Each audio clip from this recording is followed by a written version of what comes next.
Welcome in to NFL Daily, powered by Chat Sports. Tyler Schultz here with you. Thanks for joining us. Coming up on today's show, it is time for my annual Quarterback Power Index, as we will rank all 32 starting quarterbacks across the National Football League. Start from the bottom at 32 until we make our way down all the way to 31.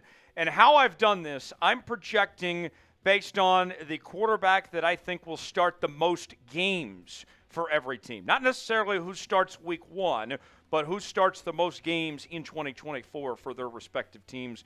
We'll show you the full list coming up in just a matter of moments. Before we do, folks, if you want more NFL content from Chat Sports, we need you to subscribe to the channel. We've been doing a lot of NBA and WNBA stuff and all that, but if you're ready for some meat and potatoes of some NFL football coverage here on the channel, you got to be subscribed now. Let the bosses know. Let's try to get 20 subs off today's video. Why not, right? YouTube.com/ChatSportsTV to subscribe now for free, and we'll get started with today's show. Let's begin at the very bottom of the list, and at number 32 is where we find Bo Nix, the quarterback out of the University of Oregon, who's headed to the Denver Broncos. I would think that even with Jarrett Stidham there, they're going to want to see what they have in Bo Nix, and that I don't think the results are going to be very good. I've never been high on Bo Nix, even dating back to his days at Auburn. I think it's going to be a bit of a struggle there for Bo Nix there in Denver. 31, J.J. McCarthy. J.J.'s got potential, I think, to be pretty good, but it's going to be a bit of a learning curve, if you will, for him there in Minnesota, as he's going to be playing a completely different offense than what he did at the University of Michigan, where he was having to hand the ball off so much. They're going to need him to be not so much a game manager, but a playmaker, and that remains to be seen if he can do the job there.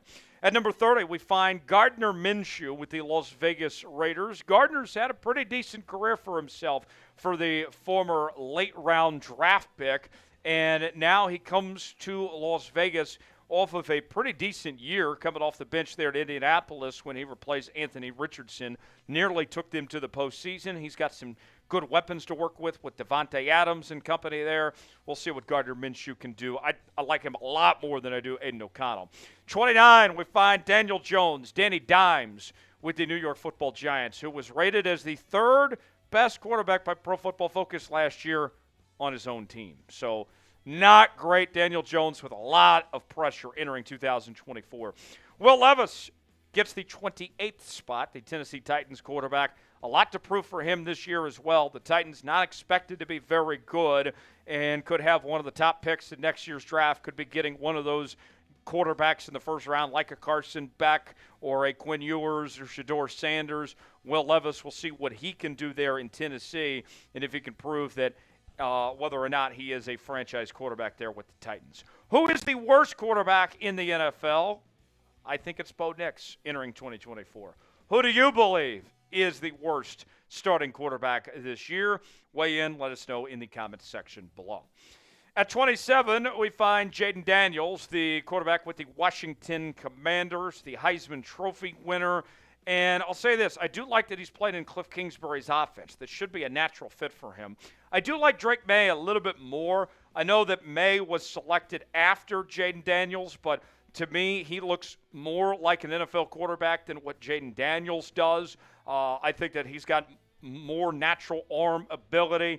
And the Patriots don't have a ton of options to work with there, but I think they're going to see vast improvement from what they had in Mac Jones and Bailey Zappi.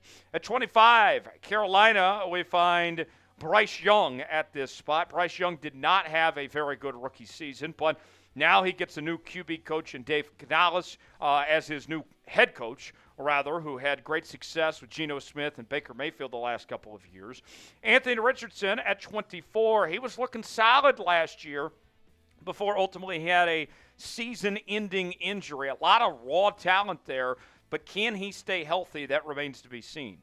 At 23, our highest-ranked rookie is Caleb Williams with the Chicago Bears. Caleb Williams, a former Heisman Trophy winner there at USC, was also very good at Oklahoma as well, and he has been thought of as the best rookie quarterback prospect that we've seen in quite some time, right up there with the likes of Trevor Lawrence and Andrew Luck, among others. A high-powered offense there in Chicago. Expectations are incredibly high for Caleb Williams right away with the Chicago Bears. Will Caleb Williams win the NFL's Offensive Rookie of the Year award, or will it be somebody else? Weigh in, let us know. Y for yes, in for no, if Caleb Williams is going to be the Rookie of the Year or not.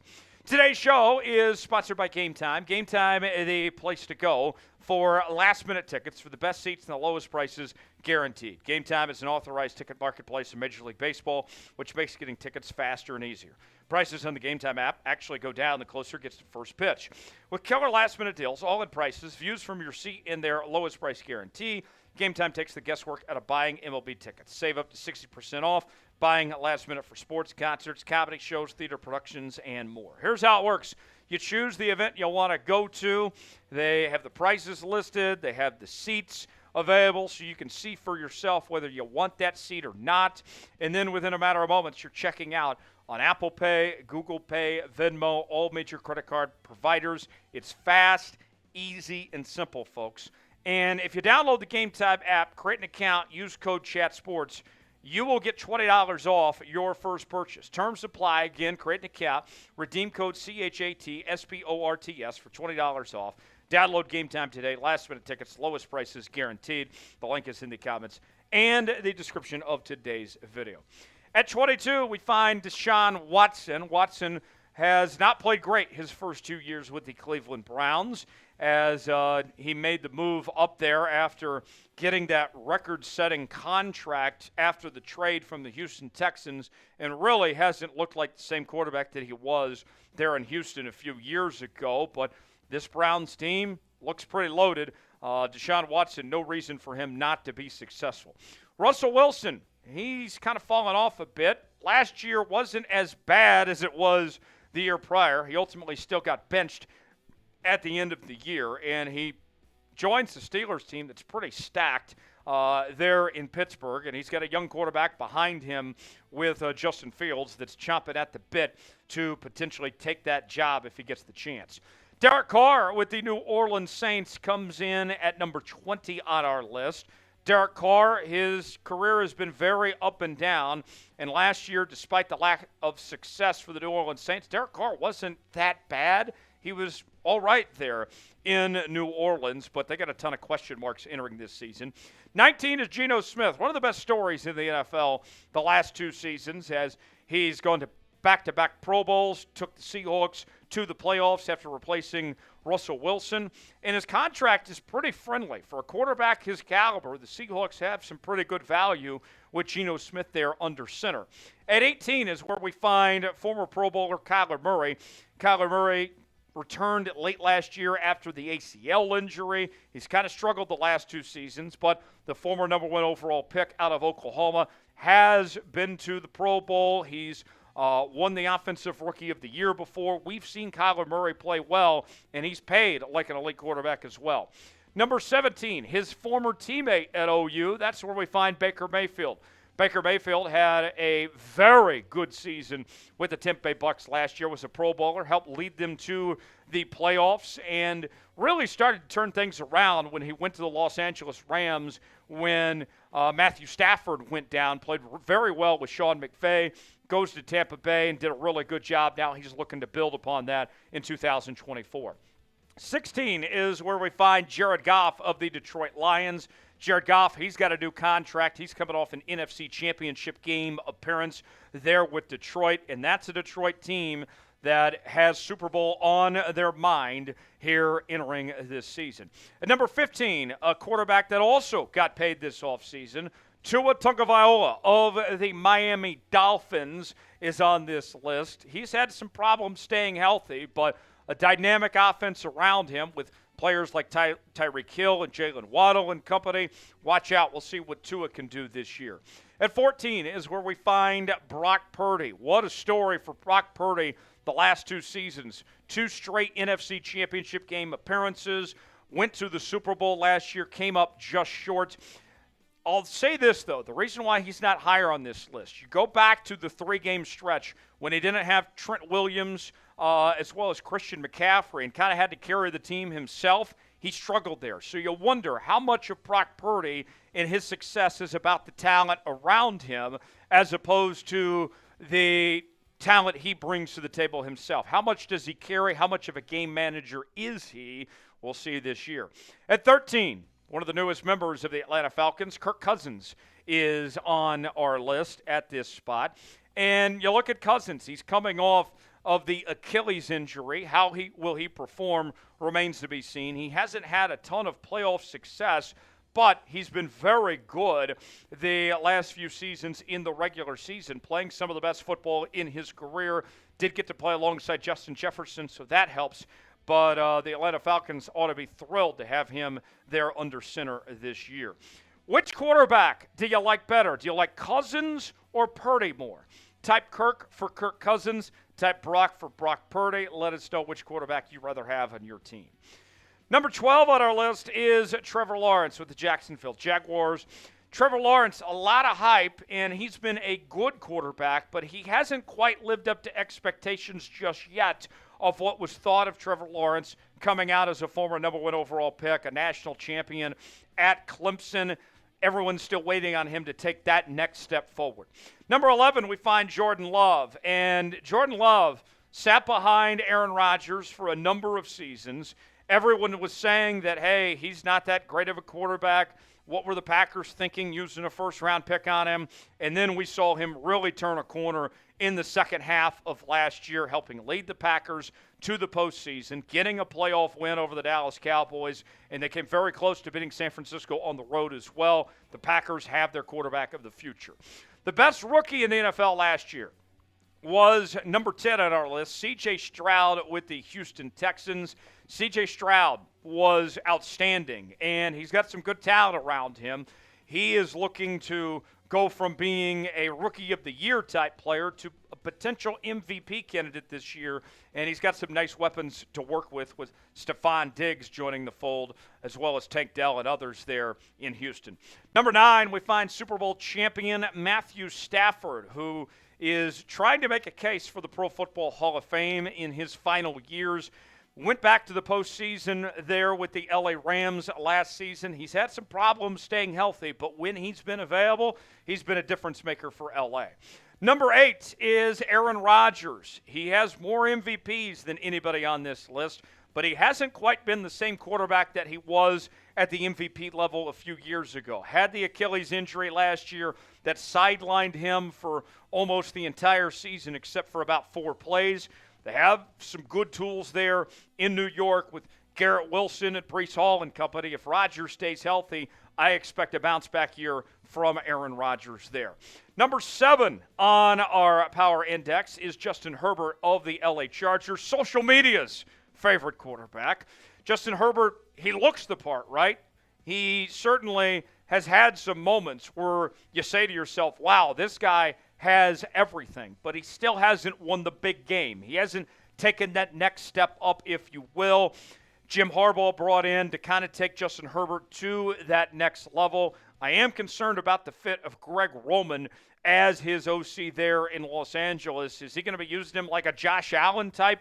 We shall see. Number 6 is Dak Prescott. Dak Prescott, we all know he's lacked postseason success, but last year he was one of the most impressive quarterbacks in the regular season. He had the best year of his career. Still got to figure out what they're going to do with CeeDee Lamb and that whole situation there, but watch out for Dak Prescott as he's right in the prime years of his career. Number 5, we find Jalen Hurts of the Philadelphia Eagles. Jalen Hurts had a down year last year, never was fully healthy last season, but we saw what he did the year prior. He was an MVP candidate. He led the Eagles to the Super Bowl, had an outstanding Super Bowl performance, and they have a good team there in Philly. Watch out for Jalen Hurts to have a bounce-back year this year. Number 4, we find Josh Allen on our list, and Josh Allen, he has been outstanding throughout his career. He's gotten to the AFC Championship game. They've struggled to get past the divisional round the last couple of years. I like Josh Allen, but the turnover issue concerns me. And then the players that they lost this offseason, like Stephon Diggs and others, I don't know what we're going to see out of Josh Allen this year. My hot take entering the year was that they're going to miss the postseason this year. Josh Allen feels like he's kind of a one-man band, if you will, there in Buffalo in 2024. Let's go back to Dak.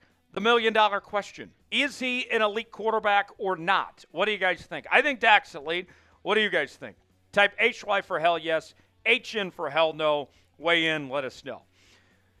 The top three on our QB Power Index, we begin with Joe Burrow at the number 3 spot. Joe Burrow took the Bengals to the Super Bowl a couple years ago. We've seen him look outstanding in some big games throughout the years. He's gotten the most out of guys like Jamar Chase and T. Higgins. He did struggle to stay healthy last year, but when he is healthy, he is one of the best in the entire league.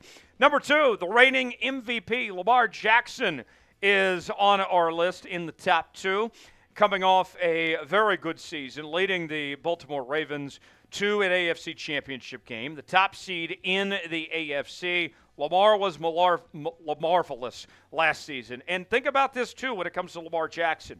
He really didn't get going till the second half of the year in that Todd Monken offense that was installed last year. I think Lamar is going to pick up right from where he left off here in 2024 and potentially will have an even better season than what he did as an MVP last year. And, of course, no surprise, number 1 on our list, he is the best quarterback of this generation, the most talented quarterback we've ever seen in the history of the game, Patrick Mahomes, number 1 in our list, coming off back-to-back Super Bowls. He's got multiple MVPs to his name. He's chasing Tom Brady at this point. It's him, and it's everybody else. Of course, Mahomes was going to be number 1. You already knew that. Thanks for joining us here on this edition of NFL Daily. For continuing NFL coverage all season long, subscribe now, youtube.com/chatsportstv. I'm Tyler Jones. We'll see you next time.